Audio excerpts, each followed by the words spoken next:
Hi, this is Stacy from Stacy Rabbit Jewelry.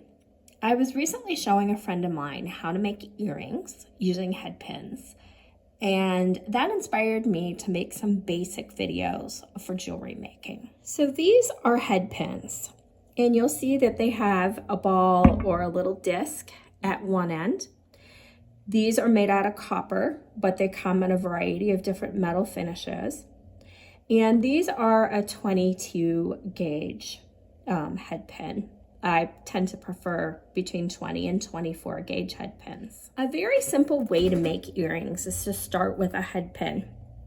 And all you have to do is put your beads that are of interest onto your head pin, like I am doing here.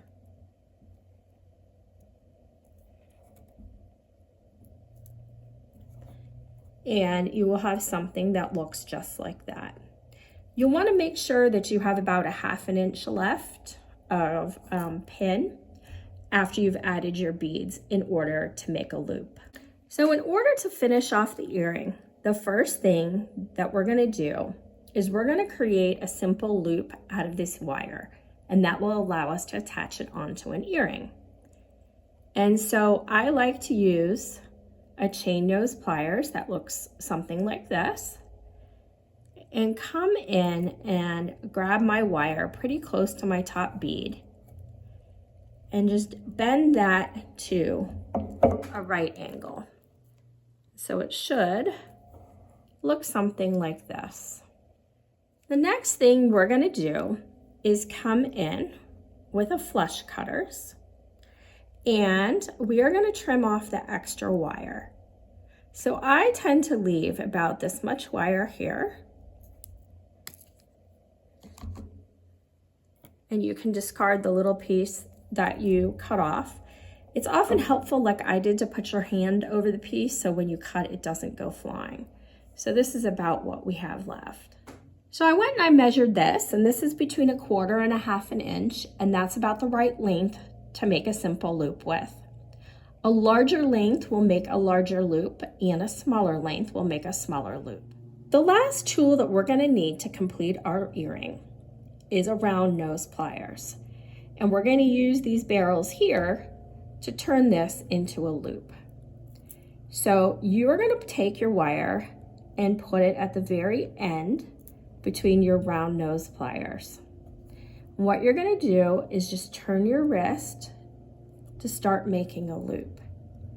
And then I like to reposition my hand and the wire a little bit and keep slowly turning back until the end meets the place where you started on the loop. So here is what it should look like. The good thing about wire is, you can make it do what you want and adjust it. So my loop is a little crooked. It's kind of going off to this side. So I just came in with my pliers and straightened that out. So the last thing that we need to do is attach our butterfly charm to an ear wire. We're going to need to open this loop in order to attach our charm. So I hold the loop with my finger of my left hand because I'm right-handed and I keep the tool in my right hand. And I come in and grab the open end and twist it away from me. You never want to pull open jump rings or simple loops. You always want to twist them open and closed. Then you just have to come in and put the loop of your earring onto your open loop and pick up your chain nose pliers again and grab again toward the end of the wire and just slowly close it. And sometimes you want to go back and forth too, and that will help you get better alignment of the wire. And sometimes, just to make sure it's flush, I'll just clamp down on it lightly with my chain nose pliers. And this here is what you end up with. Another tip that I have is sometimes you get a head pin that's a little bit funky and bent looking, like the one here.